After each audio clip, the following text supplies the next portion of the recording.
Ini jamur. Ya, ini apa namanya? Jadi Rotan Manau namanya nih. Ini mana?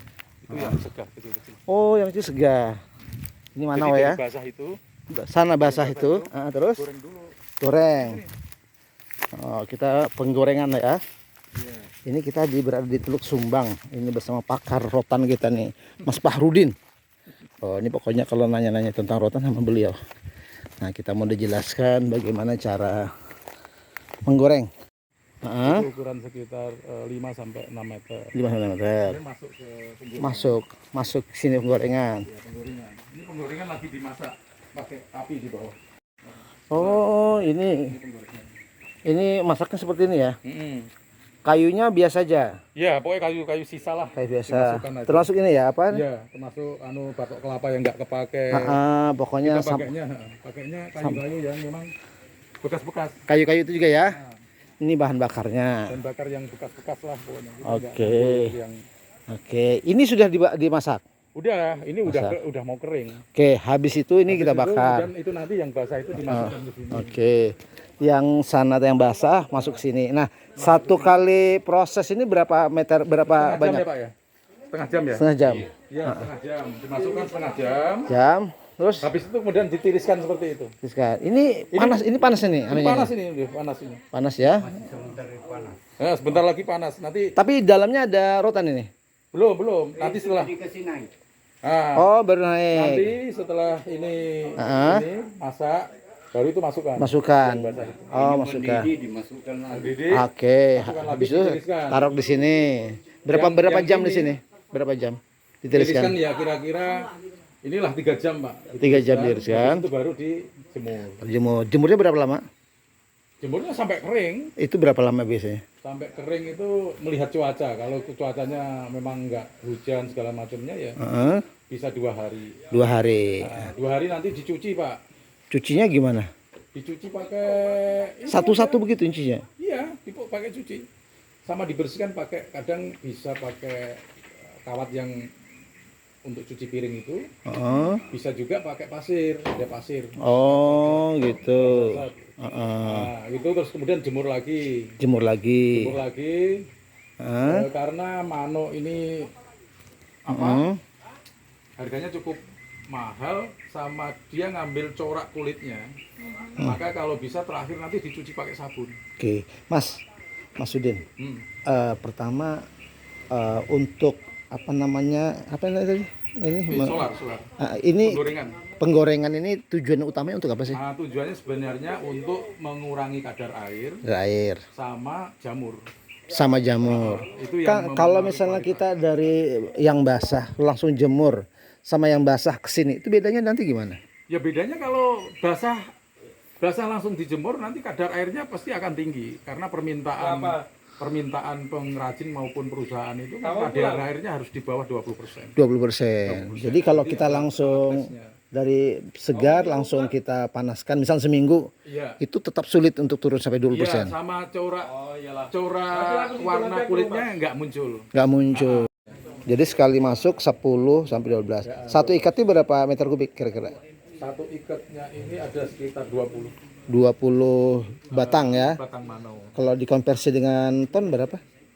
Satu ikat Kalau satu ikat itu ada 100 kilo kah? 70-an kilo.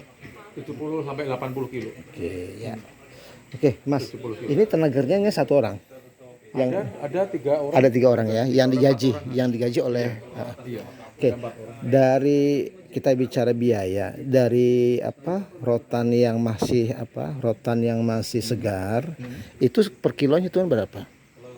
Nah, kalau per kilonya ini sebenarnya rahasia perusahaan ya. Oke, nah sekarang sini sampai ini itu naiknya berapa? Pokoknya kita ngitung biayanya itu sampai sini ya, barang sampai sini. Gitu ya. Kita hitung nanti transaksinya berdasarkan kesepakatan dengan petaninya, gitu kan. Terus kemudian kalau sudah semua di sini biaya produksi semua diurus oleh KTH. Ya, tapi intinya margin dari proses ini masih masih bagus lah ya. masih bagus lah. Intinya jadi kan kita bisa menentukan kenapa capek-capek membuat ini kan kalau misalnya harganya tidak terlalu kan. Iya. Nah, jadi intinya masih apa marginnya cukup lah ya. Kalau biaya produksinya ini kan kita masih cukup mahal ya. Heeh. Sebenarnya 1 ton ini bisa 50 juta. 50 juta ya. Biaya solarnya gitu. Terus kemudian belum nanti ekspedisi kita kirim Iya. ke Cirebon, Iya. ke Palu. Iya. Itu saya tadi. Target kita sekarang ini ke Cirebon ini. Semua barang ini mau kita kirim ke Cirebon. Oke. Ya itulah kenapa saya tanya intinya kenapa enggak capek-capek lebih jual aja langsung misalnya kan ternyata. Nah, ini Oke, nah boleh nanya-nanya nih. Nah nih Pak Manik sebagai pengusahanya. Siapa? Salaman dulu. Ya. Pak Manik sambil nanya-nanya boleh ya? Boleh. Oke. Pak Manik sejarahnya mulai kapan ada ide penggorengan ini? Untuk ide penggorengannya itu Pak di 11 November di tanggal 7 November ya 2024. 24. Oke, itu pertama kenapa kok ada ide membuat ini? Kenapa Bapak enggak jual langsung aja? Kan enak langsung jual, lebih mudah, lebih cepat, lebih dapat cepat dapat duit. Kenapa kok ada ide ini? Seperti ini? Yang pertama itu tujuan utamanya itu prinsip saya itu membuka lapangan pekerjaan di Masyarakat. masyarakat. Ya, oke. Memang ada berapa tenaga kerja yang bisa masuk ke sini? Di tahun 2025 ini kita pernah bekerja di sini ada sampai 23 orang Pak 23 orang yang bisa yang terserap. mencuci, yang mencuci. terserap tenaga kerjanya. Jadi pertama yang memasak, yang memasak ini ya, yang 3 orang. Ya, Terus yang mencuci, mencuci, meluruskan. yang meluruskan gimana maksudnya? Meluruskan ini ada kan rodanya ini semuanya meluruskan dia. Habis itu Yang pencucian itu kenapa kok banyak ya? Karena banyak itu. maksudnya supaya cepat target untuk Pak, masarkan ini barang gitu, mengkilat. Glowing nggak? Orang saya pakai bulanan Pak, 4 bulanan ya. 4 orang tenaga kerja. Oke. Sisanya itu sistem borongan. Oke, ya, makasih. Nah, kembali ke awal. Ini rotan dari mana? Rotan dari mana? Lokasi-lokasi Lokasi ini. kebun warga Masyarakat. sekitar. Saya dengar kabar katanya Teluk Sumbang ini ada rotan lestari. Iya. Apa rotan lestari itu ya? Roles itu apa sih maksudnya? Rotan lestari itu adalah rotan yang dipanen ya di Teluk Sumbang versi menurut saya. Kok disebut lestari kan saya bisa ngambil sembarangan. Karena ada juga yang dibudidaya Pak. Oh gitu. Iya. Ada Jadi juga yang lestari ini maksudnya yang budidaya atau gimana nih? yang lestari Itu yang memang di area milik warga. Oh, jadi lestari itu pertama lokasinya tidak sembarangan, harus ditentukan. Terus kalau yang mengambil boleh nggak saya ngambil atau harus orang khusus yang ngambil untuk roles itu? Ya harus Pak, harus Orang khusus, khusus. tidak sembarangan orang. Tidak sembarangan Pak. Kenapa?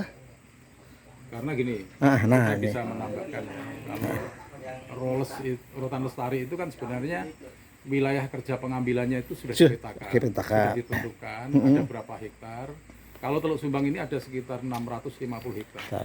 Yang boleh diambil. Ya, walaupun potensinya ada 1.200 hektar yang bisa diambil masyarakat untuk diambil. Nah, dengan pengambilan rotan lestari ini tidak kemudian sembarangan diambil. Dia ada jatah waktunya. Misalnya lokasi A ada 5 hektar yang memang harus diambil. Dan kapasitas produksi per bulannya masih kita batasi. Dengan rotan lestari ini sebulan itu hanya maksimal 45 ton. Bolehnya sebetulnya. Boleh diambil. Kenapa dibatasi seperti itu? Karena pakai perhitungan sustainability, keberlanjutan. Oh, sustainability. Jadi ini blok ini, kemudian bulan berikut blok 2, blok 3, blok 4. Ya, berarti ada kajian. Ada rolling waktu sampai sekitar 2 atau 3 tahun akan kembali lagi. Oh, kayak gilir balik lah ya. Ya, gilir balik seperti itu. Oke.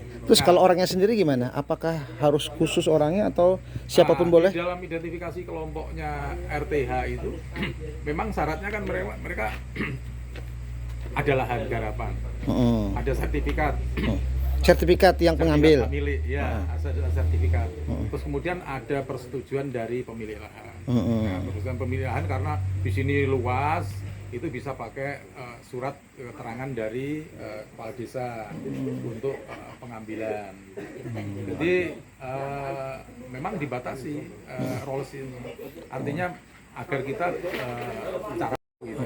Oh gitu. Nah, ini apakah kalau kita bicara tentang dengan pasar ya, apakah ada pasar-pasar khusus yang hanya mau membeli rotan roles atau memang nggak apa-apa hanya untuk branding atau apa gimana gitu? Ya, ada pasar khusus rollers. Jadi kebetulan mungkin Pak Ratman bisa ini Pak ikut nimbrung di sini. Ada apa? Salah satu direktur perusahaannya di Cirebon. Oh, Bapak Cirebon. Oh, nggih. Jadi rollers sih dia punya nilai premium price yang lebih tinggi. daripada yang tidak. Oh, gitu. Tidak rollers. Oke. Mungkin Pak, bisa nanya Pak. langsung ke Pak Rahman. Pak, kenapa Bapak memilih rotan Rolex? Kenapa bukan rotan-rotan seperti biasa? Jadi ini kan tren dunia Pak. Jadi sekarang itu permintaan dari dunia itu berbahan baku yang bisa dipertanggungjawabkan. Secara lingkungan Tracing, ya, tracing ya. Jadi istilahnya sertifikat itu untuk membuktikan bahwa rotan-rotan yang kita pakai kita jual dalam bentuk produk keranjang itu dari hutan yang lestari. Artinya yang memang terpelihara, sustainability harvestnya itu terjaga gitu. Oh, begitu. Itulah yang artinya menjadi nilai tambah buat kita. Kita tahu di dunia itu butuh namanya sertifikat FSC, kemudian ada Rolex, COC, COC kayak gitu. eco labeling lah ya. Ya, labeling. Nah, sekarang kita sudah memiliki sertifikat Rolex yang kurang lebih ketika ada pertanyaan mengenai sumber bahan baku kita bisa menjelaskan secara detail. Misalnya begitu. dari mulai cara tebangnya, kita mengindahkan kaidah-kaidah ramah lingkungan. Jadi lahan yang dimanfaatkan rotan yang kita pakai itu sampai kapanpun akan terpelihara.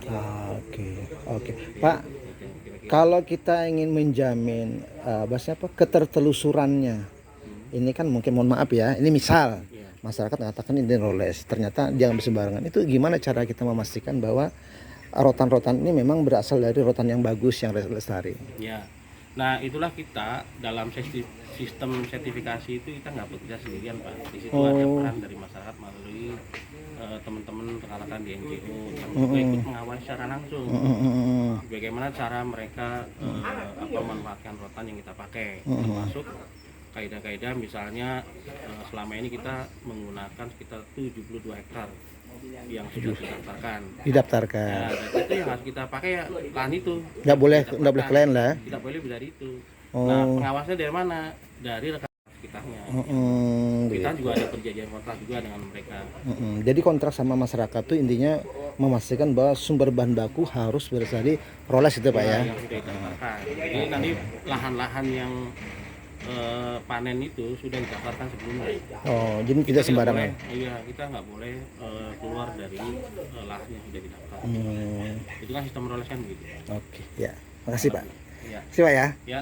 Saya boleh nanya lagi ke Siap. Ini kan banyak masyarakat yang memanen Rolex. Ya.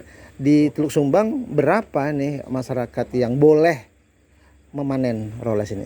Yang boleh. Kalau yang boleh, Yang sudah bersertifikat maksudnya. kalau yang boleh itu ya tergantung warga yang mau memanen, Pak. Kalau untuk daftar-daftar keanggotaan yang sudah pernah kita bina, penyampaian terkait teknik pemanenan, karena Manau ini kan Pak sistemnya tidak langsung tebas semuanya dengan anak-anaknya, tidak. Tapi yang mana yang mau diambil itu yang ditebas, Pak. Nah, sekarang kan petani sudah mendapatkan sertifikasi. Iya. Itu boleh menebang. Boleh. Terus kalau misalnya ada masyarakat lain yang dia belum pernah mendapatkan pelatihan sertifikasi, terus dia ingin juga masuk ke kelompok, itu prosesnya gimana? Ya, prosesnya kita datangi, kalau dia mau memanen di lokasi pemanen rotan ini, kita harus paparkan ke dia teknik-teknik pengambilan. Jadi kita mendampingi. Iya. Dia tidak boleh sendirian. Tidak boleh. Karena dia belum bersertifikasi. Ya. Oh. Jadi harus didampingi lah. Oh gitu. Lokasinya. Dan lokasinya harus sana ya. Oke, ya. Makasih banyak nih. Kasih banyak semua Pak ya. Di posting di YouTube boleh ya? Boleh, boleh. Alhamdulillah ya. Ini Pak Ratman, Pak Ratman, Direktur alhamdulillah. Indonex Indo Basket. Oke. Biasanya mohon maaf, ini langsung dikirim ke Cirebon sana. Cirebon, ya. Pakai apa? Pakai Pakai kapal. Pakai kapal. Ekspedisi. Oh, enggak sulit ya, Pak ya? Enggak. Oke. Di sana untuk apa Pak bisa Pak? Produk akhirnya Pak? Produk kerajinan keranjang, Pak. Keranjang rotan ya. Oke, langsung diekspor ke Ke Eropa. Eropa. mayoritas. Pak, saya mau nanya nih terakhir. Iya, iya. Kalau Bapak ini termasuk apa namanya ethical buyer ya maksudnya? Iya, iya. Itu apa sih Pak? Ethical buyer itu maksudnya apa? Saya seberapa nih Pak? Ethical buyer. Ethical buyer, Buyer-buyer yang buyer utama sebenarnya. oh gitu. Buyer Kan utama. yang saya dengar Bapak akan termasuk ethical buyer. Buyer-buyer yang sangat memperhatikan masalah pelestarian gitu. Oh iya, itu memang jadi gini, yang mungkin pemahaman saya begini. Ethical. Memang customer di Eropa itu kesadaran terhadap lingkungan itu tinggi Pak. Heeh. Pengalaman saya dulu ketika sebelum sertifikasi kita dapat, Heeh. yang mereka tanya itu bukan harga dulu. Heeh. Kalau rotan ini dari rainforest, maka yang ditanyakan itu habitat atau hewan-hewannya dikemanakan. Karena nggak kita pungkiri bahwa Indonesia termasuk negara pembalap yang aktif ya, sehingga ketika menggunakan sumber bahan baku yang dari hutan alam Harus. itu bisa dipertanggungjawabkan apa tidak. Gitu. Maka setelah kita mendapatkan sertifikasi ini, maka kita bilang bahwa ke mereka Apa biasa? bahwa selama Anda masih mendapatkan produk berbahan baku rotan, artinya masih ada hutan lestari di Indonesia. Nah, itu makanya kita sama mereka lebih aktif untuk mendukung program sertifikasi Rotan lestari ini. Oke, ya. Makasih banyak Pak. Ya. Pak Ratman ya. Ya, terima kasih. Oke, makasih. Ya, demikianlah cerita sedikit terkait dengan pengolahan rotan Manau ya. Rotan Manau yang dan sega yang katanya banyak berada di Teluk Sumbang dan sekarang sudah ada proses pengolahan barang setengah jadi ya. Gitu ya. Sehingga bisa memberikan dampak masyarakat. Salah satunya adalah ada 20-an warga yang sekarang terlibat dalam proses pengerjaan ini sehingga bisa mendapatkan penghasilan. Alhamdulillah ini sudah berlangsung sekitar 10 bulan ya. Bulan November 2024 sampai sekarang 2025 sudah 10 bulan dan lancar-lancar saja. Mudah-mudahan Pak Ratman bisnisnya lancar dan mudah-mudahan juga ini di sini lancar juga sehingga masyarakat mendapatkan peningkatan ekonomi yang cukup ya signifikan. Demikian, assalamualaikum warahmatullahi wabarakatuh.